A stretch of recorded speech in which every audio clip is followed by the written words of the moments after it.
बच्चों, आज अपन infinite series की कन्वर्जेंस के लिए एक और टेस्ट के बारे में अध्ययन करते हैं, गाउस टेस्ट। गाउस टेस्ट इससे पहले अपन ने जैसे अध्ययन किया है, जैसे D'Alembert ratio test, Raabe's test, de Morgan Bertrand test, logarithmic ratio test. इन टेस्ट के से भी अपन ने निकाला था कन्वर्जेंस इनफाइनाइट सीरीज की।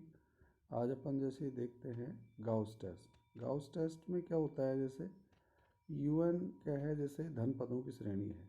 समेशन un क्या है, धन पदों की श्रेणी है।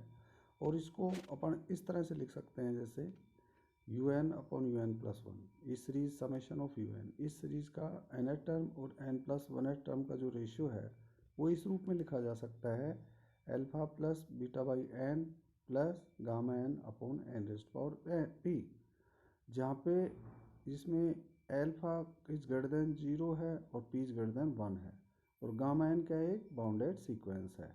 तो जहाँ इस तरह से ये दिए हुए हैं वैल्यूज इसके, तो उस स्थिति में जब अल्फा का मान क्या है, जब 1 के बराबर नहीं है, जब alpha is not equal to 1 है, तो उस स्थिति में अपन ये देखते हैं या तो इसका मतलब 1 से बड़ा होगा या 1 से छोटा होगा। तो अल्फा इज ग्रेटर देन 1 है, जब अल्फा इज ग्रेटर देन 1 है तो सीक्वेंस सीरीज क्या होगी, सीरीज un सीरीज जो होगी वो क्या कहलाएगी, कन्वर्जेंट कहलाएगी। और जब अल्फा का मान लेस देन 1 है तो सीरीज un क्या होगी, डाइवर्जेंट होगी। अब मान लीजिए जब अल्फा का मान 1 है, अल्फा इज 1 है, अल्फा इज 1 है, तो फिर अपन बीटा को देखते हैं। तो बीटा की वैल्यू देखेंगे तो बीटा का मान जब 1 से बड़ा है तो सीरीज un क्या होगी, ये होगी कन्वर्जेंट। और जब बीटा का मान लेस देन इक्वल टू 1 है तो उस स्थिति में सीरीज un क्या होगी, डाइवर्जेंट होगी। तो इस तरह से अपन ने देखा कि समेशन ऑफ un सीरीज क्या है, धन पदों की श्रेणी है और इसका nth टर्म और n प्लस वन टर्म का रेशियो यदि इस रूप में लिखा जा सके, alpha plus beta by n plus gamma n upon n raised power p, जहाँ अल्फा का मान 0 से बड़ा है, p का मान 1 से बड़ा है और गामा n क्या है, बाउंडेड सीक्वेंस है। तो उस स्थिति में जब alpha is not equal to 1 है, तो उस स्थिति में alpha is not equal to 1, तो अल्फा इज ग्रेटर देन 1 पे कन्वर्जेंट और लेस देन 1 पे डाइवर्जेंट। इसी तरह जब अल्फा का मान 1 के बराबर हो जाता है तो फिर बीटा की वैल्यू देखेंगे, तो बीटा इज ग्रेटर देन 1 तो सीरीज कन्वर्जेंट और लेस देन इक्वल टू 1 पे डाइवर्जेंट। तो अपन जैसे इसका क्वेश्चन करके सोल्व करते हैं, गाउस टेस्ट के द्वारा क्वेश्चन को सोल्व करते हैं अपन जैसे। तो अपन जैसे मान लीजिए क्वेश्चन सोल्व करते हैं, ये क्वेश्चन है जैसे अपने पास में, ये क्वेश्चन है test the convergence of the following series. ये अपने को दे रखा है, निम्न श्रेणी के अभिसरण की जांच कीजिए। ये अपने को दे रखा है 2 square upon 3 square plus 2 square 4 square upon 3 square 5 square plus 2 square 4 square 6 square upon 3 square 5 square into 7 square, इस तरह से अपने को दे रखा है। तो ये सीरीज अपने को दे रखी है, तो इसका nth टर्म अपने को निकालना है। nth टर्म कैसे निकालेंगे, जैसे फर्स्ट टर्म में क्या दे रखा है, 2 स्क्वायर न्यूमरेटर में, सेकंड में क्या दे रखा है 2 स्क्वायर 4 स्क्वायर, थर्ड में क्या दे रखा है 2 स्क्वायर 4 स्क्वायर थर्ड 6 स्क्वायर। तो इस तरह nth टर्म में अपन क्या ले सकते हैं, nth टर्म में फर्स्ट टर्म में जैसे 2 आ रहा है, सेकंड में 4 आ रहा है, लास्ट में थर्ड में 6 आ रहा है, तो इस तरह 2 4 6 का अपन निकालेंगे।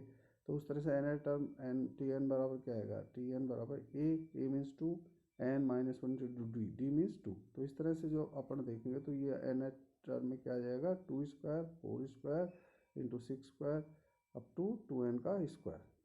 इसी तरह डिनोमिनेटर में क्या आएगा, जैसे डिनोमिनेटर में क्या है 3 square 3 square 5 3 square 3 square 5 square 3 square 5 square 7 square. तो 3 स्क्वायर इसमें डिनोमिनेटर में आ रहा है, इसमें 5 स्क्वायर आ रहा है, यहाँ पे एंड लास्ट वैल्यू क्या आ रही है 7 स्क्वायर आ रहा है थर्ड टर्म में।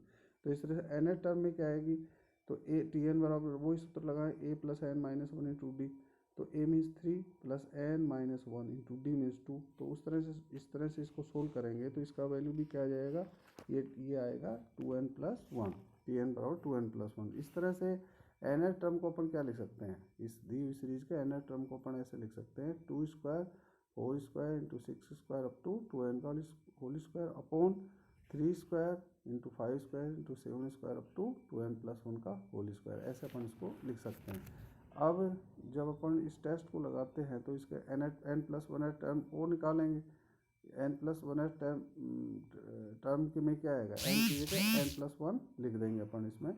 तो क्या आएगा 2² into 4² into 6² up to 2n का whole square into 2n, N की जगह एन प्लस वन रखने से क्या आएगा 2n प्लस 2 का होल स्क्वायर अपॉन नीचे क्या आ जाएगा, यहाँ पे भी 3² 5² 7² 2n प्लस वन का होल स्क्वायर, एन की जगह एन प्लस वन रखेंगे तो क्या आएगा 2n प्लस 2 और प्लस 1 तो 2n प्लस 3 आ जाएगा लास्ट वैल्यू, तो 2n प्लस 3 का होल स्क्वायर ये आ गया अपने पास में। तो अब ये वैल्यू आने से अपने पास में n टर्म और n प्लस वन टर्म दोनों ज्ञात हो गए हैं। तो ये ज्ञात होने से अब क्या करते हैं अपन, इनका दोनों का रेशियो लेते हैं। तो n टर्म और n प्लस वन टर्म का रेशियो क्या आएगा, अब इसको जैसे भाग दे, इसको सोल्व करेंगे तो सोल्व करने से 2² un में un प्लस वन का भाग देंगे तो 2² 4² 6² अप टू 2n², ये तो इससे कैंसिल हो जाएगा 2² 4² 6² अप टू 2n² से। इसी तरह से ये वैल्यू जो है 3² 5² 7² up to 2n plus one का होल स्क्वायर, ये किससे कैंसिल हो जाएगा, इससे हो जाएगा 3² 5² 7² up to 2n plus one का होल स्क्वायर। तो क्या बचेगा, सिर्फ अपने पास में ये बचेगा 2n प्लस 3 का whole square upon 2n plus 2 का होल स्क्वायर। तो un upon un plus one बराबर इसके आएगा। अब इसमें भी जैसे अपन क्या करते हैं, n जो है n इसमें कॉमन ले लिए, मान लीजिए अपन बाहर, या 2n से भाग दे दिया इसको, 2n से गुणा और भाग करें, 2n बाहर आ जाएगा 2n का होल स्क्वायर और अंदर क्या आ जाएगा 1 प्लस 3 अपॉन 2n का होल स्क्वायर। इसी तरह यहाँ पे क्या होगा 2n का होल स्क्वायर 1 प्लस 2/2n का होल स्क्वायर। तो 2/2n का मतलब क्या हो जाएगा 1/n हो जाएगा। तो इस तरह से अपने पास में, और 2n का होल स्क्वायर ऊपर भी आ रहा है, 2n का होल स्क्वायर नीचे भी आ रहा है, तो ये कैंसिल हो जाएगा। तो इस तरह अपने पास में क्या बचेगा 1 प्लस 3/2n का whole square divided by 1 plus 1/n का होल स्क्वायर। अब अपन जैसे इसको ऊपर ले जाते हैं 1 प्लस 1/n का होल स्क्वायर, इसको अपन पर न्यूमरेटर में ले जाएंगे तो इसकी पावर प्लस 2 थी, ऊपर जाके क्या हो जाएगी -2 हो जाएगी। तो इस तरह से अपन un upon un plus one को क्या लिख सकते हैं 1 प्लस 3/2n का whole square into 1 plus 1/n का होल पावर -2 ऐसे लिख सकते हैं। अब इसको अपन जैसे अब 1 प्लस 3/2n का होल स्क्वायर, इसको अपन बाइनोमियल एक्सपेंड करें तो 1 प्लस जैसे 1 plus x whole power n बराबर क्या होता है 1 plus n x plus n into n minus one x square upon factorial 2 plus n so, इस तरह से होता है। तो ये वैल्यू जब अपन इसमें रखेंगे तो ये वैल्यू रखने से क्या आएगा, ये जब अपन रखेंगे इसमें तो इसको रखने से अपने पास में आ जाएगा, ये वैल्यू रखने से इसको सोल्व करते हैं जैसे, तो ये क्या आ जाएगा 1 प्लस इसको खोला तो 1 प्लस 2 इंटू 3/2n, फिर 2 इंटू 2 माइनस 1 3/2n का होल स्क्वायर अपॉन फैक्टोरियल 2 ऐसे आएगा। और इसको सोल्व करने से अपने पास में क्या आएगा 1 प्लस 3/n प्लस 9/4n का होल स्क्वायर, इस तरह से आ जाएगा। इसी तरह से 1 प्लस 1/n का होल पावर -2 है, इसको भी सोल्व करते हैं, वही बाइनोमियल एक्सपेंड करना है इसको। तो 1 प्लस ये है 1 प्लस 1/n का होल पावर -2, तो इसको अपन सोल्व करेंगे तो क्या आएगा, इसको ऐसे लिख सकते हैं 1n मीन्स -2 इंटू 1/n, फिर प्लस -2 इंटू -2 माइनस 1/n का whole square upon factorial 2 plus and so, और इसको सोल्व करने से अपन इस तरह से लिख सकते हैं 1 - 2/n plus 1/n square plus and सो, इस तरह से अपन इसको लिख सकते हैं। तो अब ये लिखने के बाद में अपन को क्या करना है, अब इसको सोल्व, अब जैसे अब अपन जैसे 1 को इससे गुणा किया, जैसे ये है जैसे अपने पास में 1 को इससे गुणा किया और 1/n स्क्वायर तक की टर्म्स ले लेते हैं अपन फिलहाल तो, और high terms co dot dot के द्वारा रिप्रेजेंट कर देते हैं। जैसे 1 को इससे गुणा किया तो 1 प्लस 3/n और प्लस 9/4n स्क्वायर ये हो गया। फिर -2/n को इससे गुणा करो तो ये -2/n और इसको इससे गुणा किया 3 दूनी 6 -6/n स्क्वायर ये आ गया। फिर ये n स्क्वायर तक की टर्म ले रहे हैं जैसे मान लो, और फिर 3/n स्क्वायर को इससे गुणा किया तो यहाँ 1 से करेंगे तो 3/n स्क्वायर, इसको इससे करेंगे तो क्यूब आएगा 3n की पावर क्यूब आएगा, इसको इससे करेंगे 4 आएगा। इस तरह से अपन ने क्या है कि n की पावर 2 तक की वैल्यूज़ अपन ले रहे हैं, और शेष को अपन 1/n की पावर 2 से अधिक है, जैसे n की पावर डिनोमिनेटर में जैसे n की पावर 2 से अधिक है 3 या 3 से अधिक है, तो उसको अपन ने डॉट डॉट के द्वारा उन वैल्यूज़ को रिप्रेजेंट कर दिया है। तो इस तरह से अपन जब इसको सोल्व करते हैं, मान लो ये अपने पास में ये 3/n माइनस 2/n आ रहा है, तो इसमें 1/n कॉमन ले लेंगे तो क्या आएगा, इसमें 1/n प्लस 1/n बच जाएगा।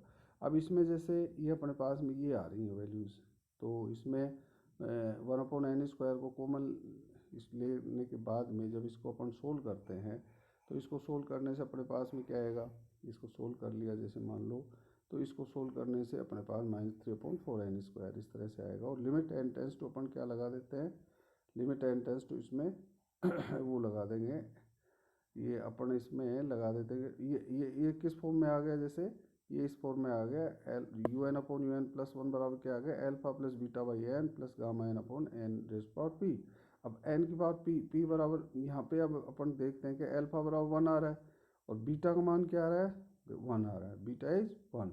तो बीटा का मान 1 आ रहा है, अल्फा इज 1 आ रहा है, तो उस स्थिति में सीरीज क्या होती है, डाइवर्जेंट होती है। गाउस टेस्ट अपन ये कह सकते हैं कि उस स्थिति में सीरीज क्या होगी, डाइवर्जेंट होगी। तो इस तरह से अपन गाउस टेस्ट का उपयोग करते हुए परीक्षण कर सकते हैं, उस सीरीज का कन्वर्जेंस निकाल सकते हैं।